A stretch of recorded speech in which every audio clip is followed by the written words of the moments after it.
Sean todos bienvenidos a esta reunión de oración y vamos a ir a la meditación directamente de la palabra del Señor en Miqueas, capítulo 7, versículos 14 al 20. Esta meditación hemos titulado El poder transformador del perdón, y esta palabra dice así: pastorea con tu cayado a tu pueblo, al rebaño de tu propiedad, que habita solitario en el bosque en medio de la espesura. Hazlo pastar en Basán y en Galad como en los tiempos pasados. Muéstrale tus prodigios como cuando los sacaste de Egipto. Las naciones verán tus maravillas y se avergonzarán de toda su prepotencia. Se llevarán la mano a la boca y sus oídos se ensordecerán. Lamerán el polvo como serpientes, como los reptiles de la tierra. Saldrán temblando de sus escondrijos y temerosos ante tu presencia se volverán a ti, Señor y Dios nuestro. ¿Qué Dios hay como tú que perdone la maldad y pase por alto el delito del remanente de su pueblo? No siempre estarás airado, porque tu mayor placer es amar. Vuelve a compadecerte de nosotros, pon tu pie sobre nuestras maldades y arroja al fondo del mar todos nuestros pecados. Muestra tu fidelidad a Jacob y tu lealtad a Abraham, como desde tiempos antiguos se lo juraste a nuestros antepasados. Esta es la palabra del Señor en la que vamos a meditar, y quiero recordarles que Miqueas era un profeta que ministraba en el reino del sur, en Judá, y estaba, como todos los profetas, llamando a Israel y a Judá al arrepentimiento, anunciando que venía el ejército asirio para llevárselos a la cautividad, para destruir sus ciudades y para que Dios, por medio de los asirios, trajera el juicio a ese pueblo rebelde, a ese pueblo que no quería obedecer a Dios, que a pesar de haber visto las maravillas de Dios, que a pesar de ser los recipientes de las promesas hechas a Jacob y a Abraham, a pesar de ese testimonio que tenían los israelitas del amor de Dios, de su bondad, despreciaban ese amor, simplemente querían seguir sus propios deseos, su camino, su egoísmo, y realmente las acusaciones que Miqueas hace, especialmente sobre toda la injusticia que había en el pueblo de Israel.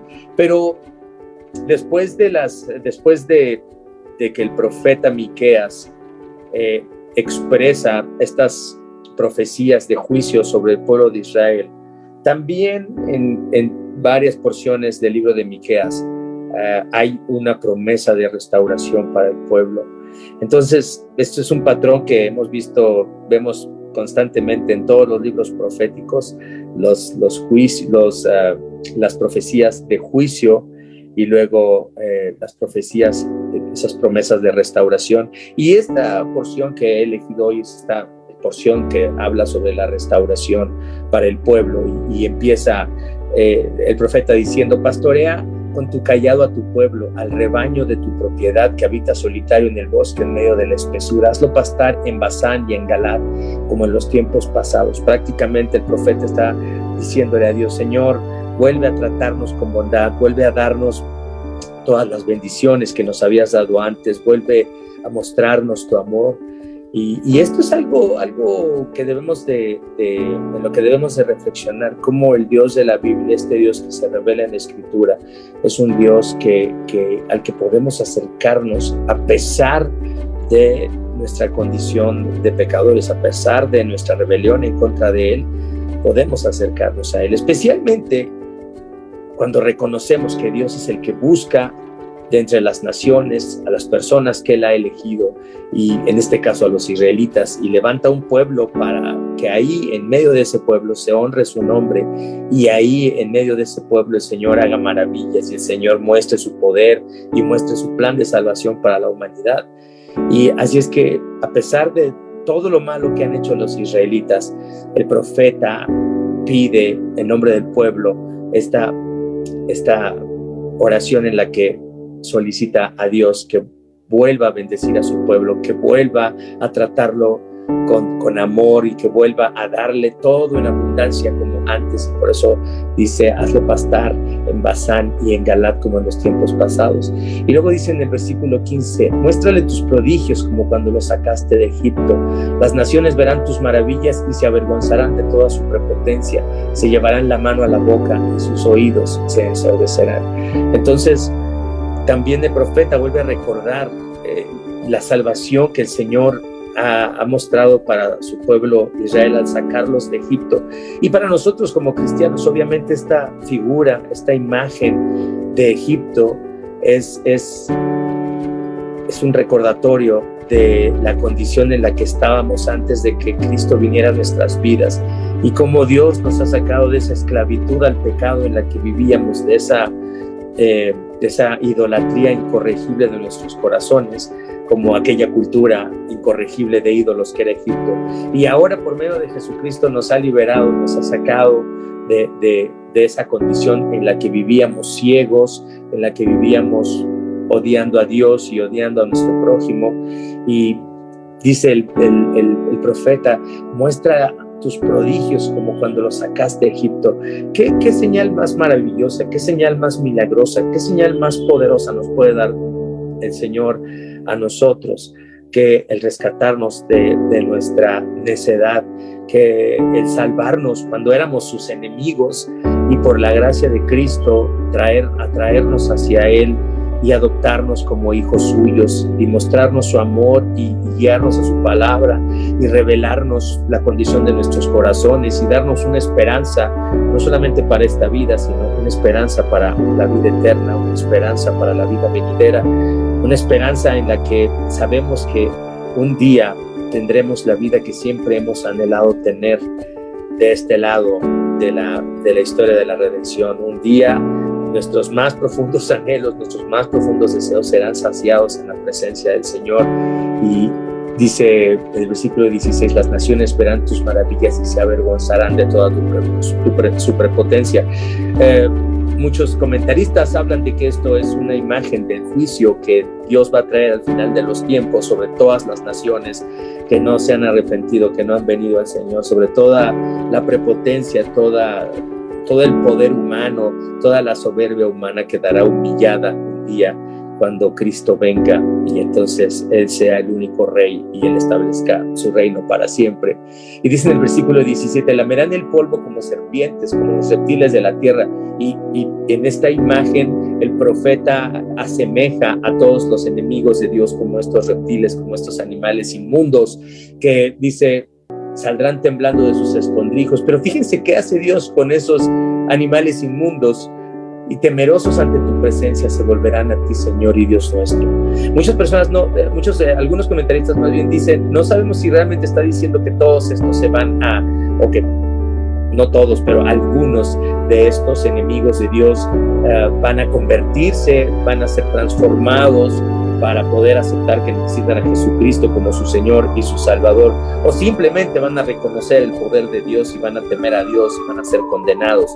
Pero realmente podemos decir que por el contexto de esta promesa de restauración, podemos decir que muchas de estas personas que en esta profecía se asemejan a reptiles de la tierra, dice, saldrán temblando y ante tu presencia se volverán a ti, Señor Dios nuestro, volverán sus corazones a ti. Yo creo que esto podemos testificar que nosotros, no siendo mejores que estas personas identificadas con los reptiles de la tierra, hemos recibido misericordia y hemos hallado consuelo y hemos hallado salvación en Cristo. Entonces, si nosotros hemos sido salvados, ¿por qué no pensar que también estos se volverán al Señor y aceptarán que necesitan la salvación de Cristo? Oramos para que esto pase, oramos para que esto, en medio de las tribulaciones y del juicio de Dios sobre el mundo, que más personas puedan escuchar el mensaje de la salvación. Y después dice el versículo 18, ¿qué Dios hay como tú, que perdone la maldad y pase por alto el delito del remanente de su pueblo? No siempre estarás airado, porque tu mayor placer es amar. Y si alguien duda de que a Dios le encanta perdonar, pues no tenemos más que voltear nuestros ojos hacia la cruz de Jesús, hacia el Calvario, y encontrar ahí la máxima muestra del amor de Dios, ese amor que es una invitación de Dios a acercarnos a Él. ¿Qué Dios hay como tú que perdone la maldad? En lugar de enjuiciarnos y destruirnos, has decidido perdonarnos, es lo que dice el profeta, y que pase por alto el delito del remanente de su pueblo. No siempre estarás enojado, porque tu mayor placer es amar. Dios se complace en amar a personas como nosotros. Dios se complace en estar en comunión con personas como nosotros. Así es que creo que esto debe ser otro recordatorio más de esta invitación que se nos hace continuamente en el Evangelio a venir a Jesús, a confiar en su vida, en su muerte, en su resurrección, a confiar que Él está a la diestra del Padre, que desde ahí intercede por nosotros. Qué preciosa es la fe cristiana, basada en hechos históricos, basada en esta historia de redención que viene desde el tiempo de los asirios y después de los babilonios. Y ahí está la historia de la humanidad reflejada en la Escritura, y la historia de la redención en cada uno de esos hechos, en cada una de esas naciones que se rebelan contra Dios, y que sin embargo, aún de esas naciones que se rebelan contra Dios, Dios ama perdonar a personas que Él ha elegido. Y dice el versículo 19 y 20, vuelve a compadecerte de nosotros, pon tu pie sobre nuestras maldades y arroja al fondo del mar todos nuestros pecados. No es hoy una buena noche para decirle al Señor, vuelve a compadecerte de nosotros, pon tu pie sobre nuestras maldades y arroja al fondo del mar todos nuestros pecados. Olvídate de nuestros pecados. No es un buen día hoy miércoles, mientras venimos en oración, para decirle a Dios, Dios, echa al fondo del mar nuestros pecados. No te acuerdes de nuestros pecados, no te acuerdes de mis pecados. Es un buen día para decir eso. Y dice el versículo 20, muestra tu fidelidad a Jacob y tu lealtad a Abraham, como desde tiempos antiguos se lo juraste a nuestros antepasados. Y bueno, Pablo dice que nosotros somos los herederos de Abraham, que somos aquella simiente que iba a venir, en donde las naciones iban a ser bendecidas, y nosotros somos parte de esas naciones que hemos sido bendecidas por la simiente que era Jesucristo.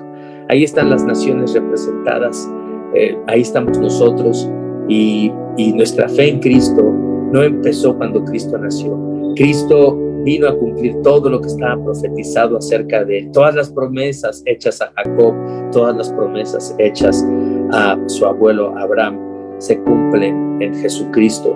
Cristo no vino a inaugurar una religión nueva, sino vino a cumplir todo lo que se esperaba de Él en el Antiguo Testamento, y ahora nosotros somos herederos de esas promesas en las que estábamos incluidos tú y yo.